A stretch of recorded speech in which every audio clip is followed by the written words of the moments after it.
Hey guys, so today I have swatches of the Zoya Jubilee collection for holiday 2018. There are 12 polishes here altogether, 2 new pixie dusts, and altogether 2 new pixie dusts and a Leopard Spots topper, which is essentially a crackle polish that's meant to go over the pixie dusts for a total of 12, not additional. I worded that weird. So 12 polishes altogether, and I'll get into the swatches. So this is the new Zoya brush. It is available for purchase separately. I believe all the Zoya polishes going forward are still going to have the older brush. So this is the ZY brush. Comes in a box like this. It is, I believe, $2 a piece, which is kind of pricey when you're already buying the polish. Inside the box is just the brush and the cap. Sorry, I have some polish making stuff on my fingers. So I'm going to swap out this first brush so you can see the difference here. This is the normal Zoya brush versus the new wide brush. And I find that especially with Zoya's lighter nude creams like this first polish here, these can be kind of hard to level out. They can run a little bit thick. They're not my favorite formula ever, and I'm hoping that they will be a lot easier to work with this wider brush. This video has already gone up. It was up for a couple hours. I took it down because I am stupid and totally just like botched the whole wide brush situation. I did kind of find a solution to it at the end of that video, but it was like an extremely overcomplicated solution, and I didn't think it was fair to Zoya to have that video up. I pinned a comment, and there were a lot of people in the comments that were explaining everything, but I didn't think it was fair to Zoya to have the video up without the proper explanation, proper instructions, I guess, on the wide brush, because a lot of people don't read the comments. They're just going to see the video. So I'm going to try the Zoya instructions. They have instructions on their website for how to put this brush on the bottle. I meant to check for them, but I didn't remember to do it by the time the video came around because I just have very, very scatterbrained. So this is not part of the collection, just I have the wide brushes in all of the other polishes already. So I came across an issue, which you won't see here because I'm taking it out of the video, where these brushes don't want to sit flush to the bottle, which makes sense because generally capping the bottle is what pushes the brush all the way in, and these haven't been put on a bottle yet. So the issue I had before is that this isn't sitting flush, but apparently there's a video on the Zoya website, which I did not see, but enough people have explained it to me that I think I can handle it now. I was trying this before, but I was twisting down. I was trying to twist it into place, which was putting a little bit of force, downward pressure on the cap, but obviously not enough downward pressure. So how this is supposed to work is the wide brush, oops, I kind of botched the bristles there, go in the polish. You can see it doesn't fit all the way down. Oh my gosh, that's so much easier. And then it does take a decent amount of force to push it down, and then it's flush with the polish, and that's so much easier than, oh my gosh, I feel like such an idiot.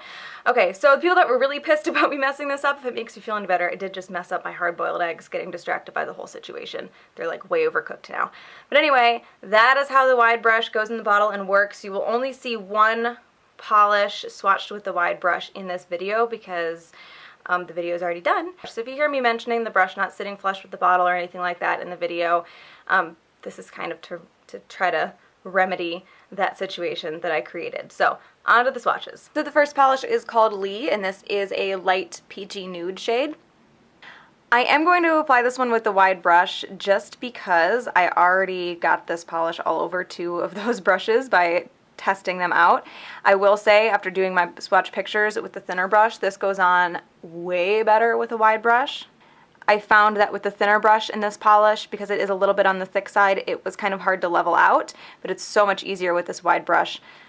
Like I said, the formula is a little bit on the thick side. I don't think it's too thick, but I think it's kind of borderline, not for application, but just for evening out and leveling out well. It is a bit streaky here, so it will need 2 coats.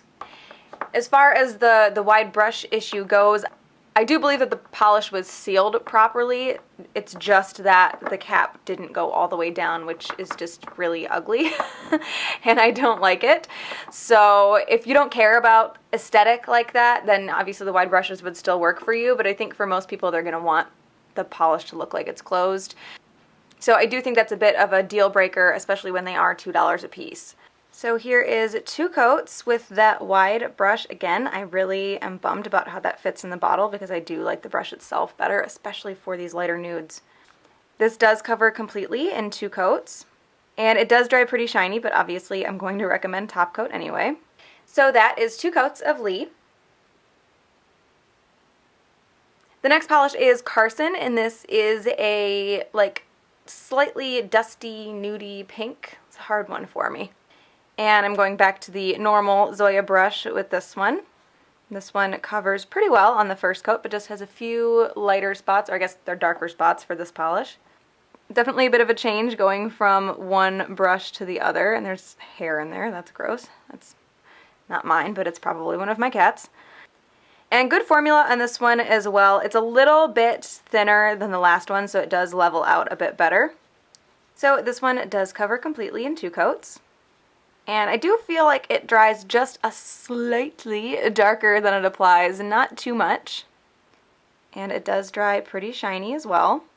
So that is 2 coats of Carson. The next polish is called Taryn, and this is a shimmery pink. So this one is a bit sheer on that first coat. I can still see some nail line. It does cover pretty evenly though. There aren't many streaks. Good formula on this one, and that shimmer stands out really well. It's like a pink shimmer in a pink polish, but it really glows. And actually looking at it a lot closer, it almost has a slightly like blue shiftiness to it. So this one does cover completely for me in 2 coats. My nails are really short right now. You'll probably notice I broke them halfway through the swatch pictures. So they'll be getting short in the swatch pictures here in a second. So I think if you have a much wider nail line or longer nails, you're probably going to still have a bit of nail line sticking out with this one. You might need a 3rd coat, but that's going to depend on application. And that 2nd coat does deepen the color a bit as well. So that is 2 coats of Taryn. The next polish is called Maxine, and this is a brighter, kind of pinky red shade. So this one covers really well on that first coat. I'm still going to do 2 because I can still see my nail line a bit. Very, very even though. And this one levels itself out really nicely. Good formula as well. So this one does cover completely in 2 coats. It doesn't, at least from where I'm looking, it doesn't seem to change the color much at all. It just adds a bit of coverage.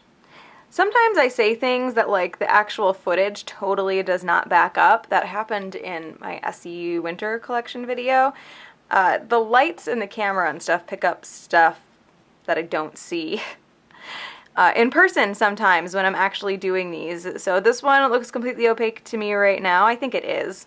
I mean, like, I think it's going to look that way on camera as well. So that is 2 coats of Maxine.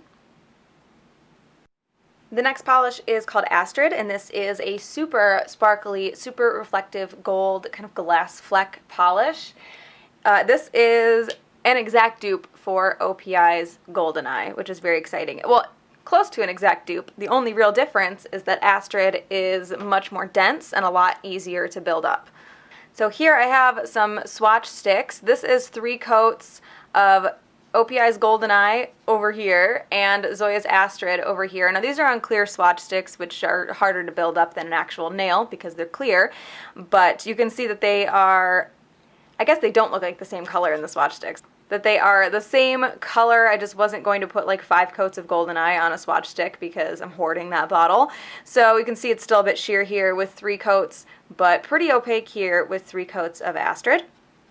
So if you missed out on OPI's Goldeneye, I would definitely pick up Astrid. You can see it is a bit sheer on the first coat because it is gold glass flecks. It's just a bunch of little tiny gold flecks and a clear base. So it does take a few coats to build up, but still more dense than Goldeneye is. And good formula on this one as well.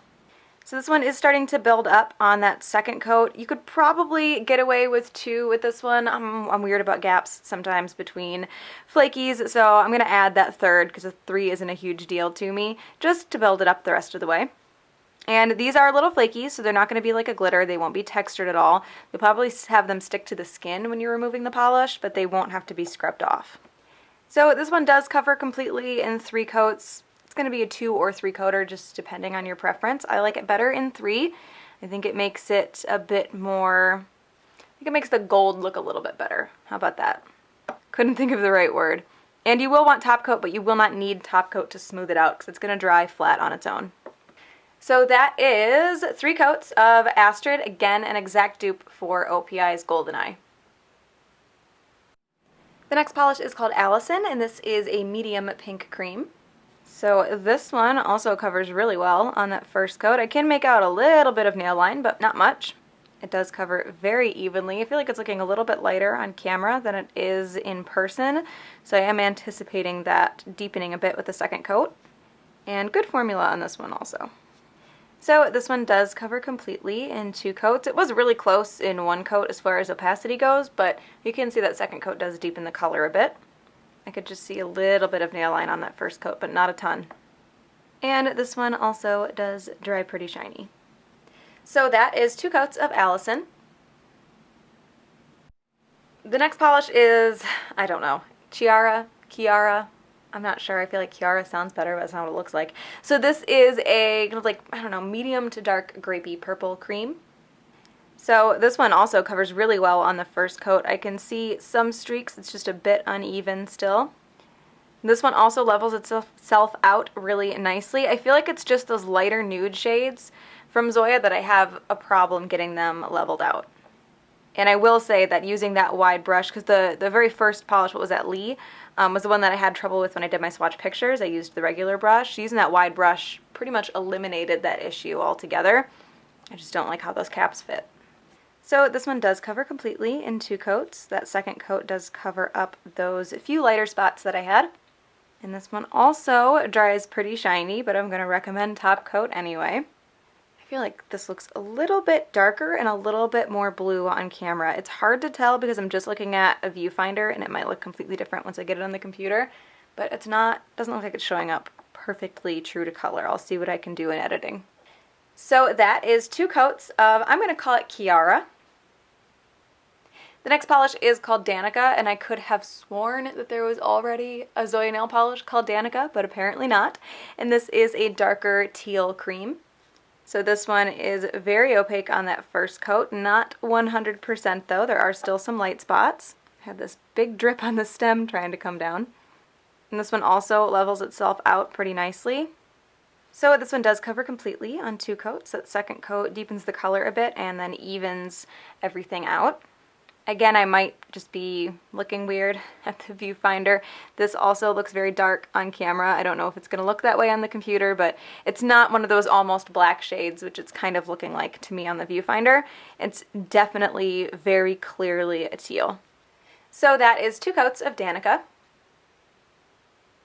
The next polish is Kateri, I believe. And this is a deeper chocolate brown cream. So this one covers really well on that first coat. It's not quite a 1-coater for me because I'm going to thin this coat out a bit. But I think for some people you might be able to get away with 1 coat, definitely after it's been used a few times. Even thinning that first coat out, I just have one very minor streak down the side that's a little bit lighter. So this is a very opaque polish. This is one that I do think could be confused for black. It's just barely dark enough. And my brush on this one is a little goofy. It's kind of like twisted, like spiralized a little bit, so that's why I'm going so slow with this one. Spiralized is probably not the right word. That's like what you do to a zucchini. It's like twisted into a spiral.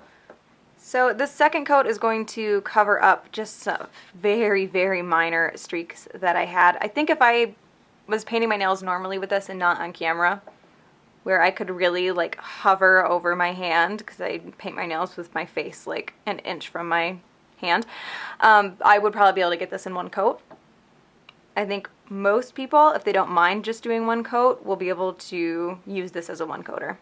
So that is 2 coats of, oh boy, Kateri. The next polish is one of the 2 new pixie dusts in this collection. This one is Cookie. It's a medium warmer purple with some gold flecks in it. So this one is a bit sheer on that first coat, but it does cover pretty evenly. It's got a couple streaks. Those gold flecks stand out really nicely.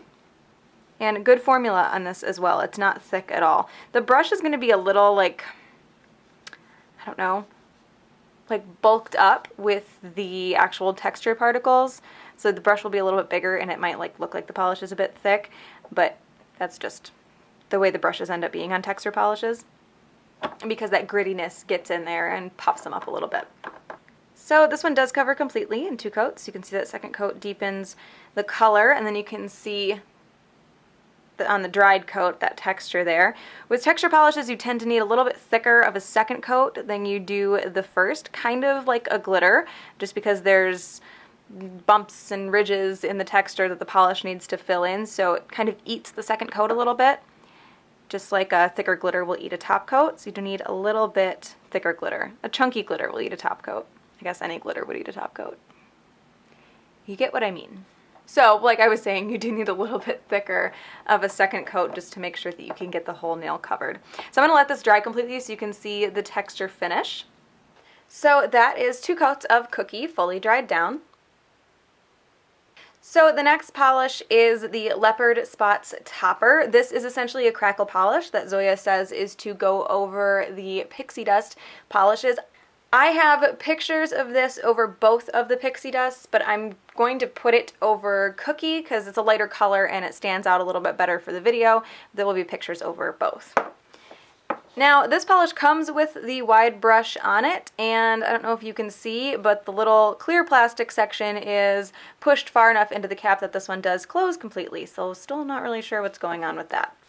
I am really glad that this comes with a wide brush because I don't think it would be very easy to use otherwise, because you do have to work fairly fast with these crackle polishes and you don't want to go over the same spot too many times. I do remember when the OPI crackles came out, I had a hard time getting them to work. I always tended to do too thick of a coat. I'm trying not to do that here, but I'm not very good at that. And the formula on this is fine. It feels just like a normal polish. It will start to crack and separate as it dries. This does dry really fast. You can see it's already starting to dry on the stem of the brush and to gunk up a little bit just from me doing 4 nails. So you do want to be careful with this one. Make sure you're putting the cap back on tight and putting the brush back in there really well. I'm going to let this dry completely. You can see it's already starting to crack pretty decently, but I will be back in a couple minutes. Okay, so there is the Leopard Spots Topper over the pixie dust. Obviously the topper dries matte. The fact that it's over the pixie dust and they tell you to put it over the pixie dust makes me like question whether I would want top coat over it or not, because it kind of defeats the purpose of the pixie dust, but it would make the leopard spots shiny. To your nails, do what you want with it. I actually like this. I never hated crackle. I kind of enjoyed the crackle polishes, so I'm not necessarily sure that Zoya making one topper will bring crackle polishes back, but I wouldn't be mad if they did come back. So that is 1 coat of the Leopard Spots Topper over Cookie. And the last polish is the other pixie dust. This is called Juniper, and this is a teal, like a darker teal with a bit of purple shimmer, which is not picking up on camera, and some little silver flecks in there as well. So this one, I've got like a spiraled brush on this one too. This one does cover pretty well on the first coat. It is a darker color, but it's not completely opaque. And since I didn't mention it, the formula on this polish is pretty good. The brush is just a little bit weird. So this one is not fully opaque on the first coat, but I think it is one that you could just like throw on and run away with. You could get away with 1 coat, but it does get a bit deeper on the second. And like with the other texture polish, you do need a little bit thicker of a second coat to cover everything. So I'm going to let that dry down fully so you can see the texture finish. So that is 2 coats of Juniper fully dried down. The purple shimmer doesn't stand out super well once the polish is on the nails. You can see it really well in the bottle, but I can't really pick it out too well on my nails, but those little silver flecks do sparkle in there. So my favorite out of this collection is pretty easily going to be Astrid because it is super sparkly and foily and gold, and I like anything very sparkly, very bright around holiday time. Creams just don't do it for me anymore. So I really, really like Astrid. The Pro Z-Wide, sorry, Pro Wide is OPI, oops. The Z-Wide brush, which I showed you in the swatches, and the Jubilee collection are all available right now, so I will link the Zoya website down below. Hope you guys enjoyed this one, and I will talk to you later. Bye.